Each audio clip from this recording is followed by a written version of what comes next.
Hey, do you want to learn more about ML pipeline best practices and probably testing at scale? Then you don't want to miss this episode because we have an expert joining us. Lakshmi is a machine learning engineer who previously worked at big companies like Intuit, Incom, and Poshmark. And she has over 14 years of experience. She's really an expert in this area. She focuses on end-to-end machine learning operations and test automation. And she loves to talk about how to approach testing in the AI ML world that we all find ourselves into nowadays. So you don't want to miss this episode. Check it out. Hey, before we get into it, as you know, we live in an era of applications and smartphones. Businesses are leaving no stone unturned to ensure a smooth user experience, but it is easier said than done. Businesses struggle to test comprehensively due to poor device coverage and device availability, below par testing setups that are slow and unreliable, and limited scale of the automation setup. Introducing Browser Stack App Automate, this week's sponsor. It's a scalable cloud-based automation testing solution for your native or hybrid mobile apps. It's easy to use and offers a plethora of features to ensure faster and confident releases. With App Automate, you'll be able to integrate your test suites in minutes using the Browser Stack SDK without any code changes. Leverage real device cloud to run thousands of tests in parallel across over 20,000 plus real devices. You can also integrate with leading automation frameworks, CI/CD, project management tools, and many, many more. You also can test your apps on internal development and staging environments or behind firewalls. You can even test really advanced user cases like biometric authentication, payments, networks, etc. on their network of both iOS and Android real devices. App Automate is also powered by their all-new automation dashboard that delivers comprehensive insights into performance and issues, along with AI-driven failure analysis and advanced debugging tools. So what are you waiting for? Join over 50,000 customers, including most Fortune 500 companies that trust App Automate to take their mobile app testing to the next level. See it for yourself, though. Check it out. Support the show using the link down below. Hey, Lakshmi, welcome to the Guild. Thank you so much for the warm welcome and the warm introduction. Absolutely. So I'm always curious to know. I know AI and machine learning is the hot topic nowadays, but I think you've been involved in it for a bit now. So how did you get into AI and machine learning? So I initially started my career as an Oracle developer, and since then I took a roller coaster. I've slowly transitioned into machine learning engineering over the period of 14 years, I would say. I think in the mid of my career, that's where my manager trusted in me and okay, Tejaswi, I think you can do this. And at that point in time, I was doing this automation frameworks for email marketing projects. And that was the phase where machine learning was actively in development as well. The boom of predictive analytics models was in race. In 2019 or 2018, I would say. And so I got the opportunity and I quickly jumped on it and slowly transitioned into DevOps world, I would say, but into machine learning operations slowly. So worked on a bunch of models, building automations around the models and testing models. That's how I transitioned into an actual machine learning engineer. So it was a happy journey, I would say. Yeah. But how did you do it? I mean, you haven't, so how did you learn then to get yourself up to speed? Was it something you were working on and just you were learning on the job then? Yeah, so I'm actively learning, and I think in the beginning of those, I did not understand what a model is. Because the world is so different in the traditional software engineering versus the machine learning world, right? The working on the automation pipelines for testing your software applications is very straightforward because your application is, you would know the expectation around how your application works. But in machine learning world, your inputs are different. You don't have a hands-on, you cannot see them and you cannot put an automation pipeline on them, on the UI or how you generally write automation frameworks, whether on the web application UI or mobile application on different devices, right? So I was learning, and your podcast was one of the I'm an active listener, and you were also actively talking about automating using Playwright and things like that. I was slowly learning new technologies, and I was going through this machine learning mastery.com, which actually talks about how you build a model, how to understand a model, how the inputs and outputs works. So there are a lot of learning places that I am on, and I actively listen to podcasts, and I make sure I hit on at least read 2 or 3 research papers every now and then and understand how the machine learning model works. I think that was really important for me to put a guardrails around how the model has to behave as it's supposed to. So I was trying to connect the world of automation world and also the machine learning world, and the whole model observability evolved in my career. So model observability is more about, when I say it touches the model monitoring concept, where you were looking at the model, hey, is it behaving as it's supposed to? Just like in the traditional software engineering world, is your application working as it's expected to, right? And another would be understanding whether the model is having any bias towards the regions or demographics and things like that. And also thinking about what are the checks behind different, how you can enforce data integrity into your pipeline. So these are the I'm slowly trying to, how do I put my automation knowledge into machine learning pipelines? That's how I slowly, one by one, I try to implement in my day-to-day work. Nice. So for someone that's just listening and they may be kind of new to this, what is a model? Before we dive into how we get into the pipeline and all that. Yeah, good question. I would say that it's an entity. I would say you can think this entity in different ways, right? Either you're asking a question to it, or you're asking it to define certain responses for you in such a way that it's more looking like a human given, human generated response. So that's where it is trying to the automated responses for you, but intuitively, I would say, more towards approaching towards humanized responses that you would get, but not exactly. The more towards you move towards the generative AI model, then the accuracy would be it's very closer to human responses, and than the traditional predictive analytics is more about categorizing. For example, you say, what is the let's say you write a text and you say, what is the tone of this model? I know in the email marketing world, we try to send a lot of messages towards a particular targeted user. Let's say you're writing a humorous message, or you're writing conveying a happy message, or you're trying to convey a serious message, a professional message. And the model actually here, what it does is it tries to take in all that input, and it categorizes of a text. If it's a text-based model, right? If it's a summarization model, what it would do is it would concise whatever you have given into a smaller text version.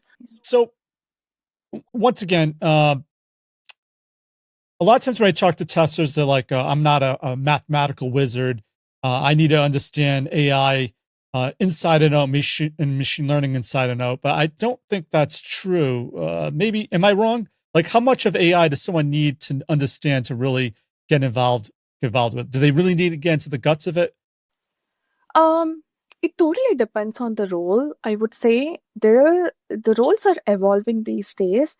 And also, when you really get into an organization, you're let's say you were on the machine learning development side or AI development side, then you would need to know all the statistical, the knowledge about statistics and the machine learning algorithms and things like that. I was fortunate to be on the operation side of it, so I'm not an active model development person, but I'm more on the operation side of it, where I actually help with deploying and creating machine learning pipelines and deploying them. So here you wouldn't need a lot of ML development knowledge, but to pass through the interviews, you should at least have the knowledge of how the models are developed and how you play around with the inputs and outputs to and at least understand a knowledge around how there are different types of models, and I think it's really important to understand the landscape of the models. For example, there could be reinforcement models, and there could be time series models. There could be just predictive, simple, lightweight models. So traditionally, when you're transitioning from a software engineering role to machine learning role or ML role or AI engineering role, you will need to understand the overall landscape of it so you can excel in your career. But you could be focused on one, just machine learning operations, but you still need to have the knowledge of what are these models, how am I playing with my data, and in what way am I interacting with my data, and if it's a time series model, how should be my pipeline? So that actually is important for you to build the entire pipeline, I would say. Yeah. Nice. So we mentioned pipelines a lot. I think people are familiar with pipelines. For people that are not familiar, though, with the machine learning pipeline, can you maybe walk us through what a machine learning pipeline looks like and maybe break down the different layers that makes up a pipeline for machine learning? Yes. Typically, a machine learning pipeline would have, at the high level, I would say, categorized into 3 layers. One is the feature pipeline. The second is the training pipeline. The third is the inference pipeline. And whatever you do to take the model from building to the prediction, it typically goes to this feature, training, and inference. It goes through from feature to inference.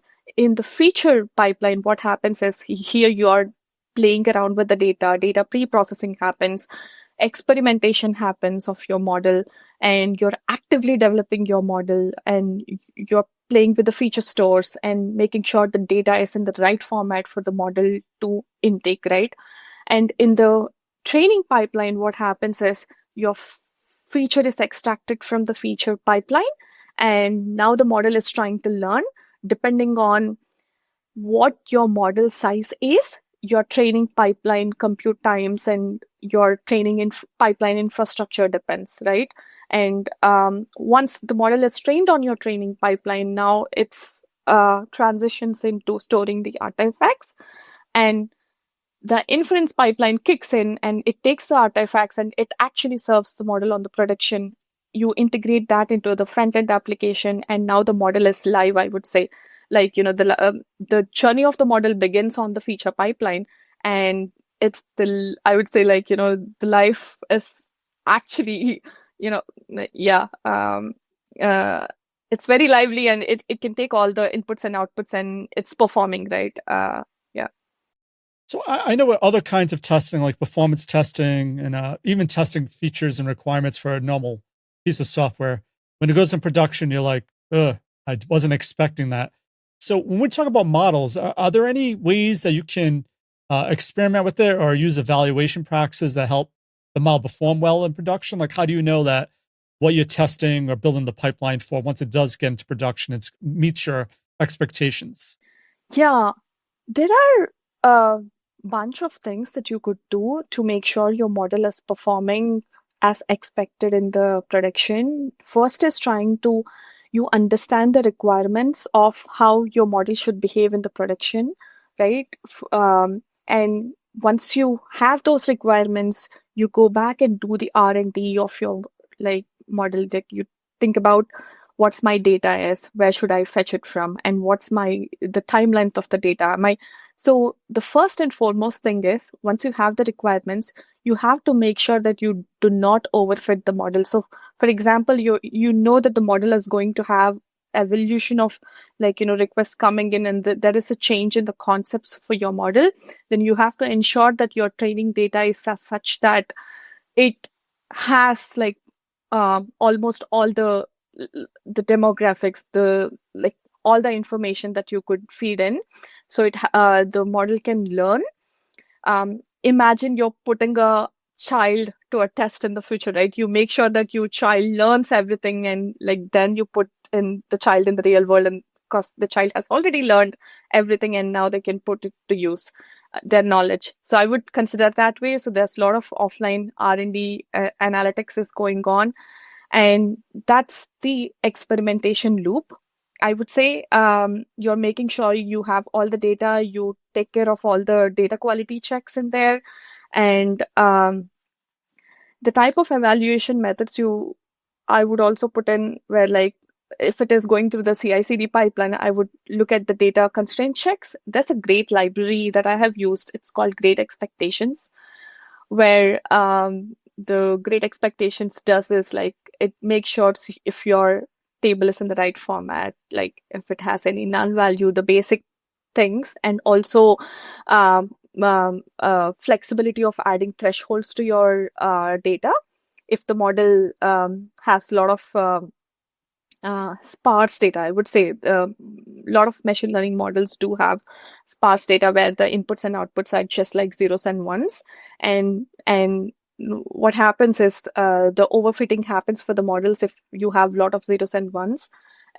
So I think it's really important to understand the type of data that you're playing with it, and you put the guardrails against the data first in your pipeline. So how are you testing this? Do you create like regression test and test in sprint? So when the model is in your pipeline before it goes to production, do you run automated tests that check different things to experiment to make sure it meets the criteria you set? Yeah, well, we should do a bunch of things, I would say. Unit testing is hard in machine learning systems, but the way I have performed it is like, putting the data constraint checks in the pipelines itself on like, pre-prod. I was not very successful doing it on the local because you really do not have the luxury of playing around with real data on your local machines because of the GDPR constraints and things like that. We are not supposed to store the data on our local systems for more than 30 days, right? So pre-prod is the best friend for me here, playing around with the data checks. Some type of unit testing would help to understand if it's a SQL model, if it is running on the SQL queries, then it's possible to put unit and integration tests in there. But if it is a fairly text-based text summarization models, things like that, then I would put like, post-evaluation checks. That means the model evaluation is happening at the output layer. Like, once the model goes to the inference pipeline, then you're storing all that input and you have the feedback loop happening. So the constraint checks happens on the feedback loop as well. And also another thing that you could do is you could look for the concept drifts on the model by integrating some model monitoring tools and observability tools, right? You can look for the data drifts happening, and you can look for this is a whole new evolution happening on the interpretability side. What you could do is you understand the inputs and outputs of the model, like, offline. You do not have to do it online, but you take the inputs and outputs of the model and you perform the SHAP analysis on it and LIME analysis on it, and that actually tells you how your model is performing, right? And that's a really good tool to use about the model. So I would say, in a nutshell, the evaluation should happen at all the three layers. Training, once the experimentation happens, you look at the performance of the model by looking at the metrics like precision, recall, AUROC, ROC scores, and you look at the latency as well, like the performance of the model.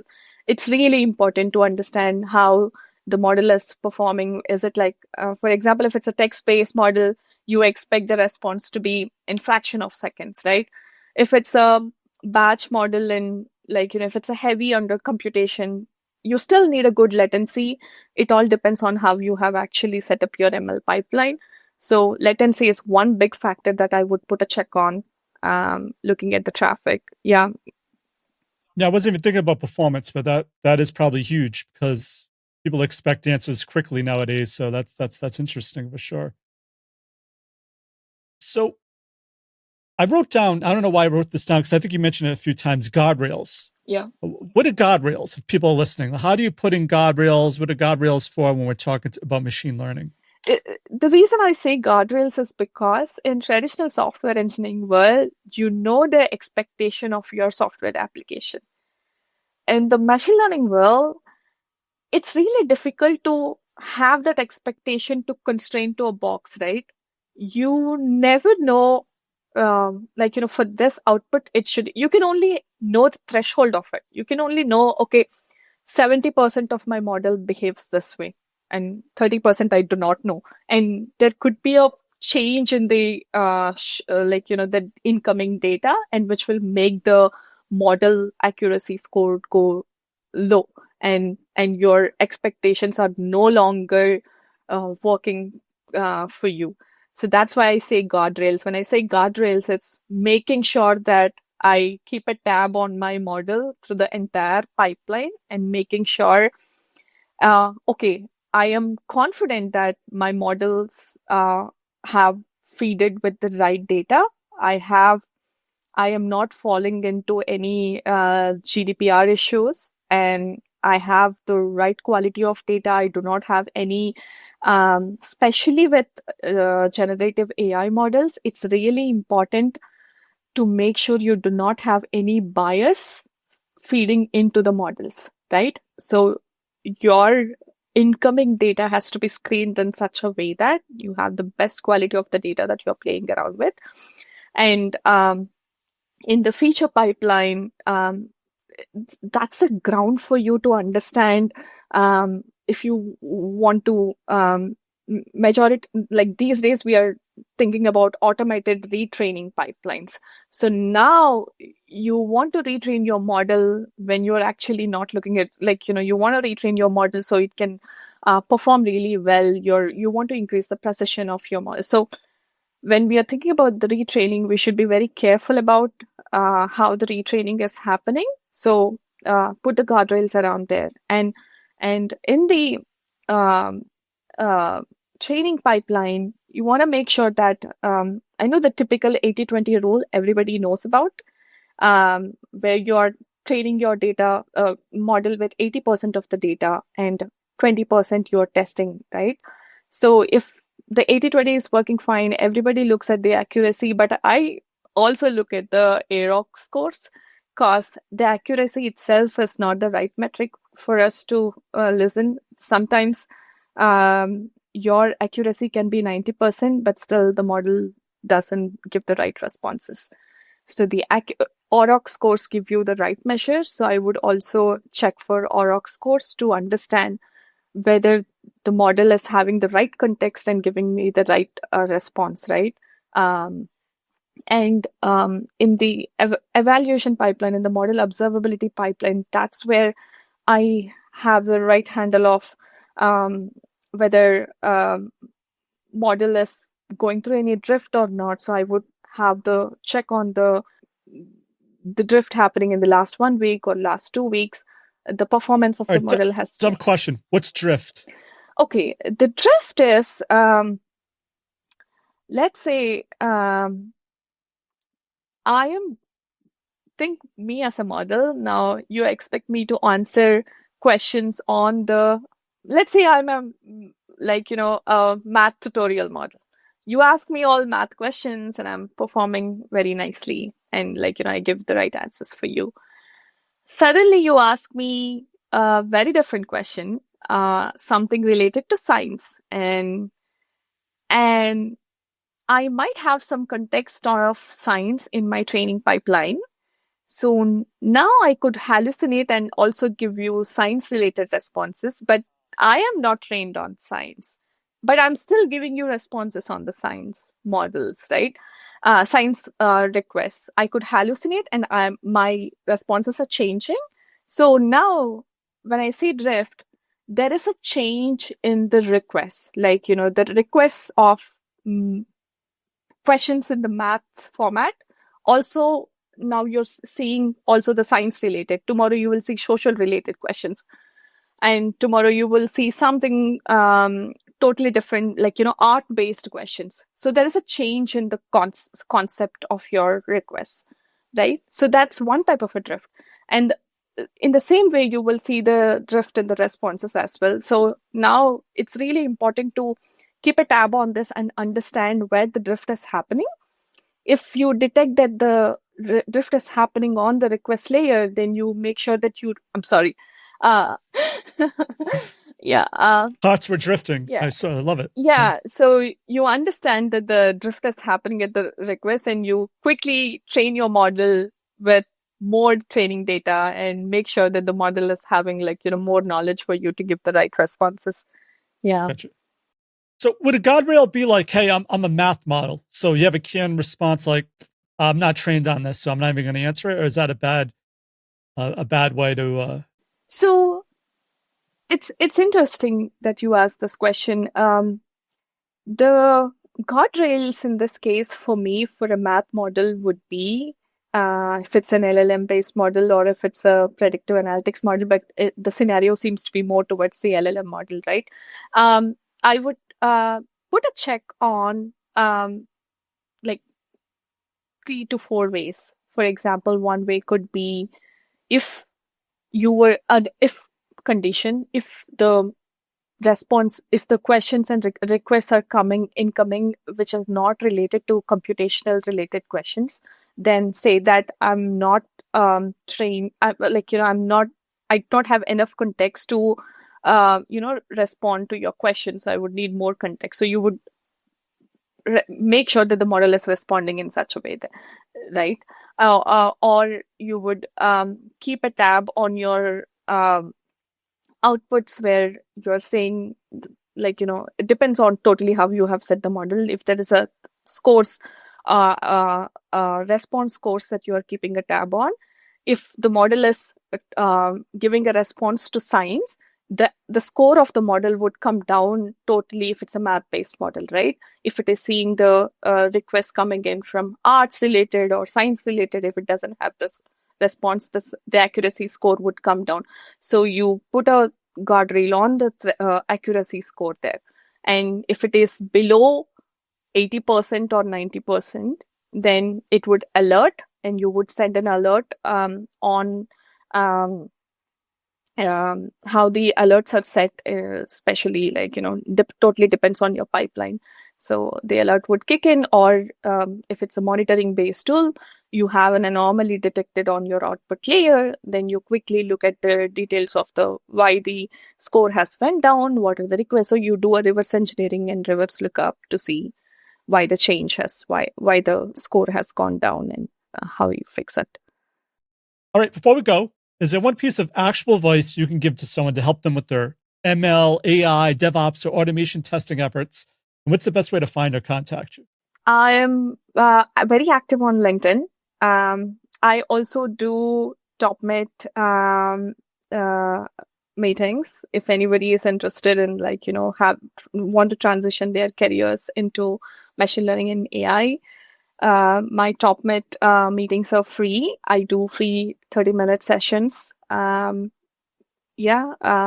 have good resources of how you want to transition your career. I would be happy to send that link as well. Thanks again for your automation awesomeness. For links to everything of value we covered in this episode, head on over to testguild.com/A538. And if the show has helped you in any way, why not rate it and review it in iTunes? Reviews really help in the rankings of the show, and I read each and every one of them. So that's it for this episode of the Test Guild Automation Podcast. I'm Joe, and my mission is to help you succeed with creating end-to-end, full-stack automation awesomeness. As always, test everything and keep the good. Cheers. Hey, thank you for tuning in. It's incredible to connect with close to 400,000 followers across all our platforms and over 40,000 email subscribers who are at the forefront of automation, testing, and DevOps. If you haven't yet, join our vibrant community at testguild.com, where you become part of our elite circle driving innovation in software testing and automation. And if you're a tool provider or have a service looking to empower our guild with solutions that elevate skills and tackle real-world challenges, we're excited to collaborate. Visit testguild.info to explore how we can create transformative experiences together. Let's push the boundaries of what we can achieve. The Test Skill Automation Testing Podcast. With lutes and lyres the bards began their song. A tune of knowledge, a melody of code. Through the air it spread like wildfire through the land, guiding testers, showing the secrets to behold.